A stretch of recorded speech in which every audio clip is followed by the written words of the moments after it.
How an income annuity reduces retirement risk. All right, so this is a video I've been working on for a couple days, and I've been literally working on this for decades. I've done videos similar to this in the past, but it's something I've been thinking about recently a lot, actually. All right, so I think I did a video on the whiteboard. Well, you can't see it. That's the whiteboard right there. Just the other day, talked about I used to work with this guy at USA named Mark, and we used to strategize how to incorporate income annuities. And it was always a good way to look at it because we say, if you take some risk assets off the table and turn those into income assets, inherently reducing your risk to your portfolio because you reduce literally the risk to your portfolio. It's just that simple. You've taken away risk assets and turned them into income assets. And that can work without question. And I want to share with that here today. And this isn't to say you should put everything into annuity. Not saying that it's all. This is not talk about variable annuities, fixed deferred annuities, index annuities. This is talk about income annuities, SPIA, single premium income annuity. So I want to share with you something here. So we're going to jump into Right Capital.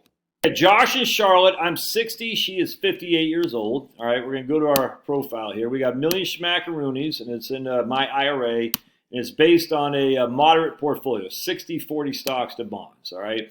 And what a moderate portfolio in my scenario is, using Right Capital, I get 5.3% rate of return on average. That's our expected rate of return, 5.3, with a standard deviation of 10. So what just simply means is on any given year, we could be down about 25%. Which is basically what happened in 2008. All right, so we're not getting near historical rates of return. I'm only giving you what I said, 5.3. However, we're still assuming the same risk that we had in 2008. All right, I hope that makes sense. So I'm just going to show you something here. And what we're doing is our income. We need. Hold on a second. We're taking our goals right there. We need $40,000 a year of income. And we're inflation adjusting it for inflation. So that's the 4% rule. We need $40,000 off a $1 million portfolio, adjusting it for inflation with a 5.3% expected rate of return and a 25% downside risk on any given year. All right. So what is the ability? Now, Charlotte, I'm going to have her because everything's based on the life expectancy as well. And so I'm going to live until I'm 85. So I got 25 years. And Charlotte is going to live until she's 88. So she's got 30 years. So we have a 30-year retirement plan here. And my dogs are upstairs yapping and crapping. All right, so let's just run this number. So 40,000 is what we need. And what about healthcare? What about inflation? We're already inflating it. We're adjusting this for inflation. What about healthcare? We're just saying we need 40. Let me just go here one second. I'll change this over to current allocation. We need $40,000 a year is what we need. All right, so what's our likelihood of success?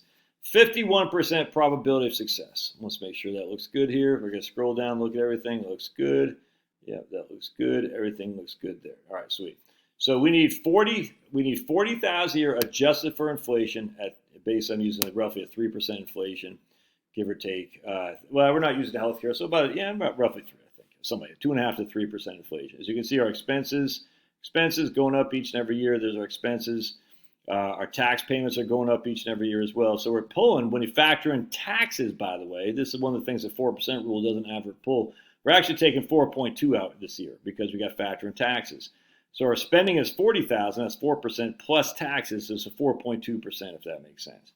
And you can see by the time I'm good and gone, Charlotte's going to be living right here off 61,000 because I spent 22,000 a year. And her taxes were going to go up quite a bit. That's a widow's tax trap right there. And that's another reason why an income annuity actually works pretty well. So we're going to show you the widow's tax trap. You can see, look at that effective tax rate. That jumps a significant, look at that. Effective tax rate 4.3 to 8.4. That's literally a doubling. If you can see the tax bracket here, a big jump from 10% to 15%. That's a 50% increase in a tax bracket as well. Anyway, either way, so we're coming out here. We got about 51% probability of success. The median amount of money we're leaving is $15,000, and that just shows you that right here. So we're still looking pretty good here, man. I mean, 5%, 25% of the time we'll run out of money when she's 83 years old. By the time she's 90, right here, over. What's that, about 48% of the time she ran out of money. That's assuming her spending goes adjusted for inflation each and every year. All right, hope that makes sense. So that's what we're looking at here. All right, let me pause real quick. Let me show you. Her total outflows are 1.985 right there. You can see her total outflow. I'm going to put 1.985 outflows. Her total taxes are our total taxes 119. Right? How much does she have left at death if we just do a linear 5.3% amount? She'd have 552,000 left at death. 552,000 if we just do a 5.3% linear rate of return. We're not going to get a 5.3% linear rate of return. We're going to get like that. That's why we do the Monte Carlos instead. All right, and if I'm talking fast, I just got to get this off my chest. I've been thinking about this for a long time. So now what we're going to do instead is we're going to take 400,000 and do it into an immediate annuity. So we're going to drop this down to 600,000, and then we're going to come over here and we're going to keep the same portfolio. We're going to come over here to an income annuity, and that would pay us 24,000 a year. All right, and that is not adjusted for inflation. Not adjusted for inflation. All right, so now let's see what we got here. And so we went from 51% to 50% to 50%, all right? And our median is 7,127 we're leaving left over. So we actually reduced our success probability, but I'm going to share with you something else here in just a second. And what you can see here was our total net flows are still 1.98, and our tax, let me just redo this one, blink. Our tax payments still says 119. Yeah, okay. I don't know why I got a zero there. That's strange. Let me just hold a second and pause it. The exact same taxes. It seems odd to me. I'm not sure if yeah, those two things still the same. Either way. So we're going to come down here. We're going to go to accounts. And we're going to see when we die, she had 373,000. All right. So again, you're sitting there saying to yourself, well, that doesn't sound like the annuity did anything. But check this out. What if we made our portfolio more aggressive because we have this guaranteed income stream now? All right, so now we're going to go to analysis, and we're going to make our portfolio more aggressive because we need less of the portfolio from the front end. So now we're going to make our portfolio, we're going to make it aggressive. That's 80-20. And let's see what happens here. Look over this side. Look at that. Look at that. Now we're at 55%. Now our median net worth is 118. Median just means 50% of the time we have more, 50% of the time we have less. And look, she even right here, even when she's 90 years old, I mean, she still has 100, basically $120,000. That's in today's dollars is not 120,000, but she's still got $48,000 in today's. But we were comparing future dollars versus future dollars, so she has double the amount of money left over that she did it the other way. She had a 10% increase in her probability of success, went from 50 to 55. Her median net worth is that she's leaving. Oops, I can't compare these guys right here. It went from 51 to 55, excuse me. So about an 8.5% increase in her probability of success. I mean, I'm telling you, man, that's a big deal. Let's see here. We go to summary cash flows. So the reason I'm saying this is because now we only need $18,000 off a portfolio that's worth $600,000. So 18 divided by 600, that's a 3% distribution amount as opposed to before is 4.2%, which means we can take more risk with our remaining investable assets. And more risk means there's potential for more return. And if we actually look at our chart here, an aggressive portfolio, look at this. We went from 5.3 to 5.7. Yeah, we're increasing our downside risk or standard deviation by 30%. But that extra 40 basis points over a 30-year time frame, that could be a significant difference in your overall ability to survive. And then people say, yeah, but the annuity isn't adjusted for inflation. 100% it's not. But it gives you the cash flow on the front end when you're young and dumb and full of something else that you can enjoy it and reduce the risk off your portfolio. Because remember, the whole point about retirement planning is to avoid getting crunched in the first couple of years. And, you'll hear me all the time. I say, the long term never comes in retirement plan.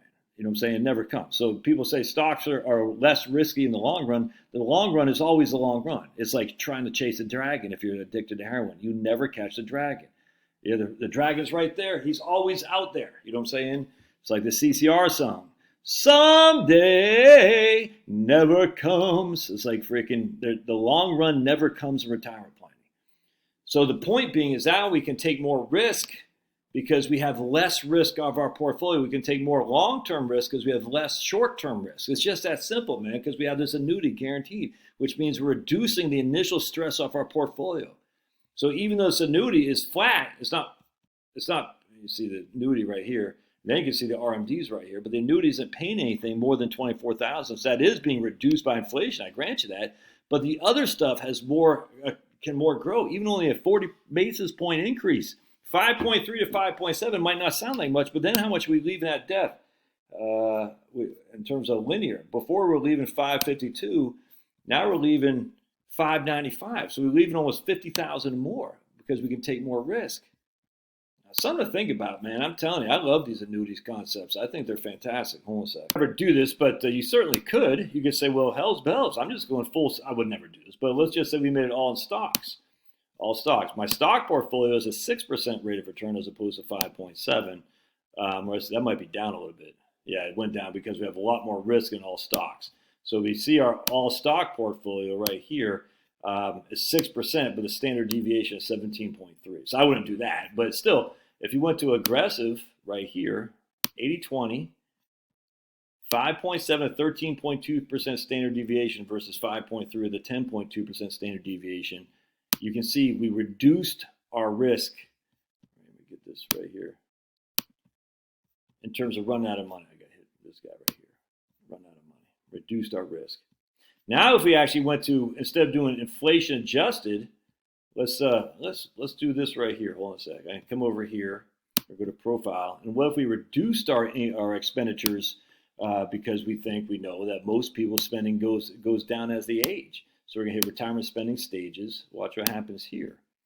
And I haven't run this with the other one yet either. So we're going to do retirement spending stages. Now instead of 55%, we're at 70. Where's the difference here? Yeah, right there.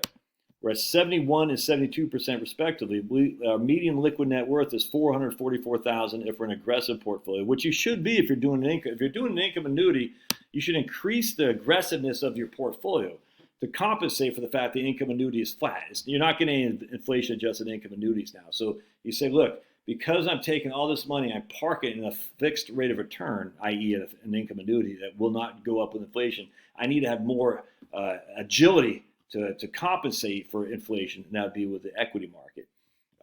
And the long-term growth of the equity market still dwarfs that of the stock market. It does. I mean, will it? I don't know, but historically it has. So we're basically covering both. We're covering all bases here. We got income, we got less risk, because that leaves us to be able to. But we don't have inflation coverage, so that means we can have more risky portfolio to more recognize the potential for inflation. I was getting ready to say something else. Oh, now let's do it without the annuity here. All right, so 71, 72. We're going to put this back to $1 million. And I don't sell annuities, my friend. So, you're just an annuity shill. I don't sell annuities. I just don't. So you say it all you want, it doesn't matter. Income here, we're going to get rid of this. Just put that zeroed out. I just think it's stupid to say annuities are bad. What are we doing here? Now we're going to hit retirement, and we're going to go, this will probably be, 64 and 63. And again, that's with retirement spending stages right here where we're at. Let me show you what that means. So retirement spending stages, what it simply means is that you drop your expenditures. So we're inflating expenditures each and every year until we hit 75. And then it's going to drop by 10%. All right, so 60,500, then it drops by 10% to 53,000. Then when we hit 85, it's going to drop by another 10% here, from 69 to 61. I mean, the numbers are there. Now what I'm going to do in the next video, I'm going to use my man Dan Culber's bucket scenario, and we're going to do the exact same thing looking at historical numbers, because these are futuristic numbers based on what I think the markets are going to do going forward. I get these models off the Vanguard stuff. All right, so I'm telling you, the proof is right there. I mean, in terms of historic rates of return, no, because I haven't looked at historic rates of return. I'm going to do that later tonight.